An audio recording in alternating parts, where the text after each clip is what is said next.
Tune into Sports 360 with Ahmed Hamad. Indian premier league के 68वें match में royal challenger Bengaluru ने चेन्नई सुपर किंग को 27 रन से हराकर प्लेऑफ्स के लिए क्वालिफाई कर लिया। जी हां, इस मैच में रॉयल चैलेंजर बेंगलुरु ने पहले बैटिंग मुकर्रर 20 ओवर्स में 5 विकेटों के नुकसान पर 218 रन बनाए।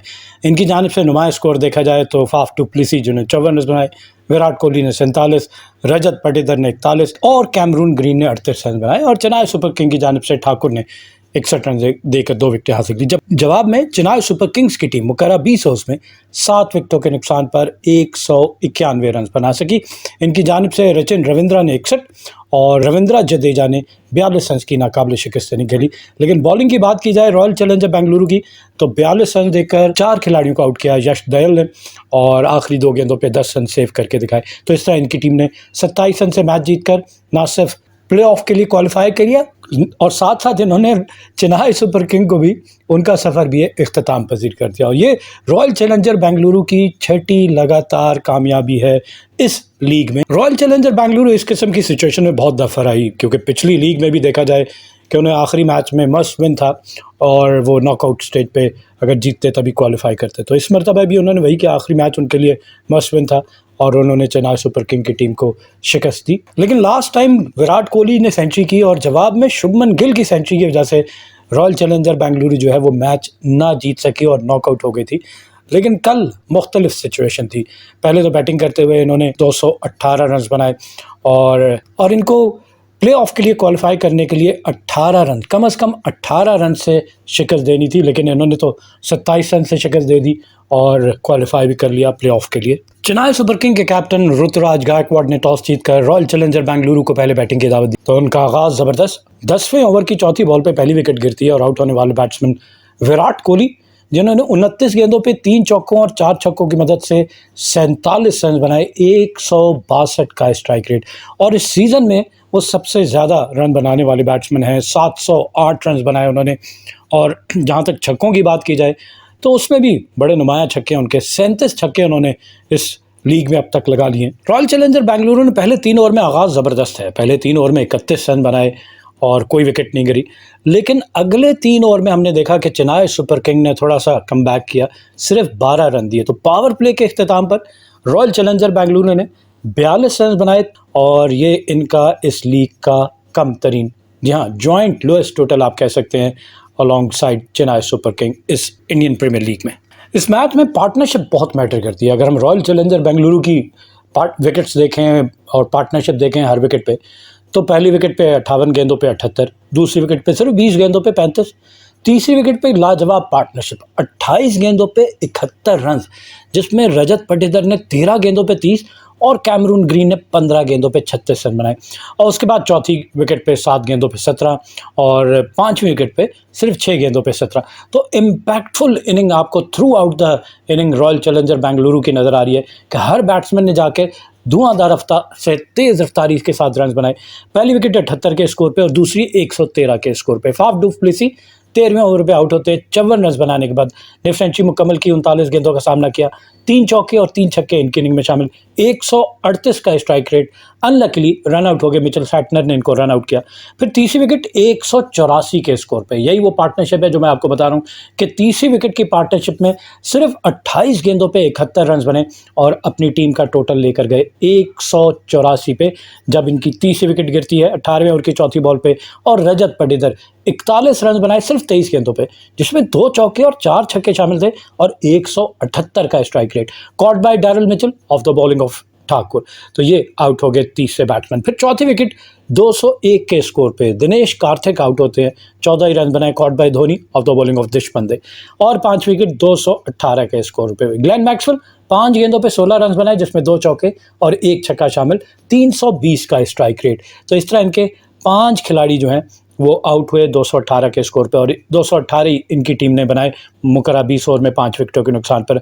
इनके रन बनाने की औसत थी 10.90 रन पर ओवर और नंबर ऑफ सिक्सेस अगर देखें तो 16 छक्के इनके बैट्समैन ने लगाए और इसी तरह चौकों की बात की जाए तो 14 चौके इनके बैट्समैन लगा सके। तो ये इनकी नंबर ऑफ बाउंड्रीज आपको नजर आ रही है। यही वजह है कि इनके बैट्समैन मुकर्रर 20 ओवर में 218 रन बनाए। इनिंग की पेस अगर देखी जाए इनकी इनिंग की, फर्स्ट पावर प्ले जैसे मैंने आपको बताया कि 42 रन बने थे और कोई विकेट नहीं, उसके बाद से विकेटें गिरना शुरू हुई।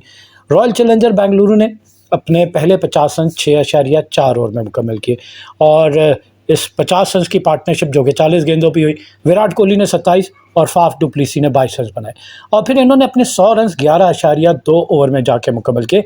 फाफ डु प्लेसी ने अपने 50 रन 35 गेंदों पे 3 चौकों और 3 छक्कों की मदद से मुकम्मल किए और रॉयल चैलेंजर बेंगलुरु ने अपने 150 रन 15.4 ओवर में मुकम्मल किए। साथ साथ तीसरे विकेट की पार्टनरशिप में 50 रन 21 गेंदों पे, जिसमें रजत पाटीदार ने 24 और कैमरून ग्रीन ने 23 रन बनाए। 200 रन का हदफ रॉयल चैलेंजर बेंगलुरु ने 18.4 ओवर में मुकम्मल किया और इनिंग का अख्तिताम किया 218 5 विकेटों के नुकसान पर। चेन्नई सुपर किंग की अगर बॉलिंग देखी जाए तो तुषार देशपांडे, इन्होंने 4 ओवर में 49 रन देकर 1 विकेट हासिल की। शार्दुल ठाकुर बहुत महंगे साबित हुए, 4 ओवर में 61 रन दिए, 2 विकेटें हासिल की। 15.25 की औसत से रन दिए, 5 चौके और 5 ही छक्के इनकी बॉल पे लगे। महेश टिक्साना इंतहाई इकोनॉमिकल, 4 ओवर में 25 रन दिए, कोई विकेट हासिल नहीं की। 6.25 की औसत से रन दिए, 11 डॉट बॉल्स की। फिर मिचेल सैटनर है, इनकी भी इकोनॉमिकल है, 4 ओवर में 23 रन, 1 विकेट हासिल की। 5.75 की औसत से रन दिए, 10 डॉट बॉल्स की। रविंद्र जडेजा 3 ओवर में 40, ये थोड़े महंगे हो गए, 13.33 की औसत से रन दिए, 2 चौके और 3 छक्के इनकी बॉलिंग पे लगे। और साथ साथ सिमरनजीत सिंह 1 ही ओवर करवाया और 1 ओवर में 19 रन दिए, जिसमें 2 चौके और 1 छक्का लगा। जवाब में चेन्नई सुपर किंग, जिसको 219 रन का हदफ मिला, तो आगाज़ बिल्कुल भी अच्छा नहीं। इनके कैप्टन ऋतुराज गायकवाड पहली बॉल पे आउट हो जाते हैं, caught bye Yash Dayal of the bowling of Glenn Maxwell, तो ये कोई रन ना बना सके। दूसरी विकेट 19 के स्कोर पे डैरिल मिचेल आउट हो जाते हैं तीसरे ओवर की दूसरी बॉल पे, इन्होंने भी सिर्फ 4 रन बनाए, caught by Kohli off the bowling of Yash Dayal. और फिर तीसरी विकेट जो है वो 85 के स्कोर पे अजिंक्य रहाणे आउट होते हैं। तो इनकी जानिब से अगर पार्टनरशिप देखें तो पहली विकेट पे तो कोई रन नहीं बना, दूसरी विकेट पे 13 गेंदों पे 19, तीसरी विकेट पे ये वाहिद पार्टनरशिप है जिसमें 41 गेंदों पे 66, चौथी विकेट पे इन्होंने 24 गेंदों पे 30 रन बनाए और उसके बाद से 7वीं विकेट पे इन्होंने 27 गेंदों पे 61 रन बनाए। ये वो पार्टनरशिप है जिसमें MS धोनी और रविंद्र जडेजा ये दोनों आमने सामने थे और 27 गेंदों पे 61 में से 13 गेंदों पे 25 रन बनाए MS धोनी ने और 14 गेंदों पे 34 रन बनाए रविंद्र जडेजा ने। तो इनकी तीसरी विकेट अजिंक्य रहाणे 10वें ओवर की पहली बॉल पे आउट होते हैं, 33 रन बना के 22 गेंदों का सामना किया, 3 चौके और 1 छक्का इनकी इनिंग में शामिल था। 150 का strike rate, caught by Faf du Plessis off the bowling of Lockie Ferguson. चौथी विकेट 115 के स्कोर पे रचिन रविंद्र आउट होते हैं 13वें ओवर में और इन्होंने 61 रन बनाए, सबसे ज़्यादा रन बनाने वाले बैट्समैन इनकी जानिब से। 37 गेंदों का सामना किया, 5 चौके और 3 छक्के इनकी इनिंग में शामिल। 165 का strike rate, unluckily run out हो गए, स्वप्निल सिंह ने इनको रन आउट किया और फिर 5 विकेट 119, 4 रन के इजाफे के बाद शिवम दुबे आउट हो जाते हैं 14 ओवर की दूसरी बॉल पे और इन्होंने सिर्फ 7 रन बनाए, caught by Lockie Ferguson off the bowling of Cameron Green. और छठी विकेट मिचेल सैटनर की है, 15वें ओवर में मिचेल सैटनर सिर्फ 3 रन बना के आउट होते हैं, caught by Faf du Plessis off the bowling of Mohammed Siraj. जबकि 7वीं विकेट MS धोनी आउट होते हैं 20वें ओवर की दूसरी बॉल पे, 25 रन बनाए 13 गेंदों पे 3 चौकों और 1 छक्के की मदद से 192 के स्ट्राइक रेट के साथ। और ये इस तरह इनकी टीम मुकर्रर 20 ओवर में 9.55 की औसत से 7 विकेटों के नुकसान पर 191 रन बना सकी। रविंद्र जडेजा 22 गेंदों पे 42 रन के साथ नाकाबिले शिकस्त रहे, इनकी इनिंग में 3 चौके और 3 छक्के शामिल थे। रविंद्र जडेजा और MS धोनी इन दोनों का स्ट्राइक रेट देखा जाए तो 190 से ज़्यादा इस तरह के स्ट्राइक रेट इनको चाहिए थे बाकी बैट्समैन की जानिब से, तब जाके ये टोटल जो है वो चेस करने में कामयाब होते। इनकी इनिंग में नंबर ऑफ सिक्सेस देखे जाएं तो आपको नज़र आएगा कुल 8 छक्के इनके बैट्समैन लगा सके। और इसी तरह अगर चौकों की बात की जाए तो 14 चौके इनके बैट्समैन लगा सके। दोनों इनिंग का मुआवजा कर लिए कि दोनों इनिंग ने तरतीब किस तरह दी। हमने देखा कि पहले 6 ओवर में सिर्फ 42 रन बनाए रॉयल चैलेंजर बेंगलुरु ने, तो चेन्नई सुपर किंग ने पहले 6 ओवर में 58 रन बनाए, 2 विकेटों के नुकसान पर आगे थे उनसे। और फिर पहले 50 रन अगर देखे जाएं तो रॉयल चैलेंजर बेंगलुरु ने अपने पहले 50 रन 6.4 ओवर में, इनके मुकाबले में चेन्नई सुपर किंग ने 5.3 ओवर में अपने 50 रन मुकम्मल किए। चेन्नई सुपर किंग की जानिब से तीसरी विकेट की पार्टनरशिप में 50 रन 30 गेंदों पे, जिसमें रचिन रविंद्र ने 22 और अजिंक्य रहाणे ने 26 रन बनाए। और 100 रन का हदफ अगर देखा जाए तो जनाब 100 रन रॉयल चैलेंजर बेंगलुरु ने 11.2 ओवर में और एग्जैक्टली चेन्नई सुपर किंग ने भी 11.2 ओवर में अपने 100 रन मुकम्मल किए।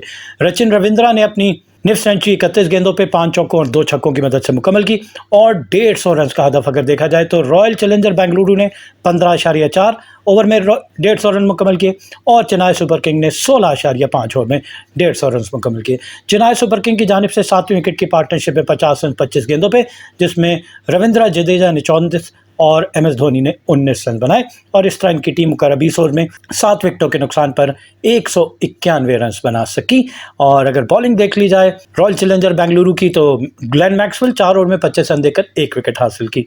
इकोनॉमिकल बॉलिंग 6.25 के औसत से रन दिए। मोहम्मद सिराज 4 ओवर में 35 रन दिए और 1 विकेट हासिल की। यश दयाल 4 ओवर में 42 रन दिए और 2 विकेटें हासिल की। स्वप्निल सिंह 2 ओवर में 13 रन दिए, कोई विकेट हासिल नहीं की। कान शर्मा 1 ओवर में 14 रन दिए, कोई विकेट हासिल नहीं की। और लॉकी फर्गसन 3 ओवर में 39 रन देकर 1 विकेट हासिल की, जबकि कैमरून ग्रीन ने 2 ओवर में 18 रन दिए और 1 विकेट हासिल की। इस मैच में अगर मैन ऑफ द मैच देखा जाए कि किसको करार दिया गया, रॉयल चैलेंजर बेंगलुरु के कैप्टन फाफ डु प्लेसी, जिन्होंने 2 कैचेस भी पकड़े, साथ साथ 39 गेंदों पे 54 रन की इनिंग खेली, को मैच का बेहतरीन खिलाड़ी यानी कि मैन ऑफ द मैच करार दिया गया। इस मैच के बाद अगर इंडियन प्रीमियर लीग के पॉइंट्स टेबल की जानिब आपको लिए चले तो कोलकाता नाइट राइडर्स बदस्तूर पहले नंबर पे है, 13 मैच खेले, 9 जीते, 3 हारे, 19 पॉइंट और इनका नेट रन रेट है 1.42। दूसरे नंबर पे राजस्थान रॉयल्स 13 मैच खेले, 8 जीते, 5 हारे, 16 पॉइंट, 0.27 इनका नेट रन रेट। तीसरे नंबर पे सनराइजर्स हैदराबाद 13 मैच खेले, 7 जीते, 5 हारे, 15 पॉइंट, 0.40 इनका नेट रन रेट। चौथे नंबर पे रॉयल चैलेंजर बेंगलुरु 14 मैच खेले, 7 जीते, 7 हारे, 14 पॉइंट और 0.45 इनका नेट रन रेट। जी हाँ, चेन्नई सुपर किंग को पीछे भेज दिया इन्होंने 5वीं पोजीशन पे। दोनों के number of matches, victories and loss बराबर है, पॉइंट भी बराबर है, लेकिन चूंकि रॉयल चैलेंजर बेंगलुरु का नेट रन रेट 0.45 है और चेन्नई सुपर किंग का नेट रन रेट 0.39 है, तो इस डिफरेंस की वजह से रॉयल चैलेंजर बेंगलुरु जो है वो चौथे नंबर पे और चेन्नई सुपर किंग 5वें नंबर पे आ गई है। छठे नंबर पे देखा जाए तो दिल्ली कैपिटल, इन्होंने भी 14 मैच खेले, 7 जीते, 7 हारे, 14 पॉइंट, लेकिन इनका नेट रन रेट -0.37, तो ये छठे नंबर पे है। 7वें नंबर पे लखनऊ सुपर जायंट, इन्होंने भी 14 ही मैच खेले, 7 ही जीते, 7 ही हारे, 14 पॉइंट है इनके भी, और इनका नेट रन रेट भी नेगेटिव में है -0.66। और फिर उसके बाद से 8वें नंबर पे देखा जाए गुजरात टाइटंस, 14 मैच खेले, 5 जीते, 7 हारे, 12 पॉइंट, -1.06 इनका नेट रन रेट। और 9वें नंबर पे है पंजाब किंग्स, जिसने 13 मैच खेले, 5 जीते, 8 हारे, 10 पॉइंट, -0.34 इनका नेट रन रेट। और 10वें और आखिरी नंबर पे है मुंबई इंडियंस की टीम, जिसने 14 मैच खेले, 4 जीते, 10 हारे, 8 पॉइंट है, -0.31 इनका net run rate. Keep on watching Sports 360 with Ahmed Hamad for latest news, views, and interviews of sports personalities from around the world.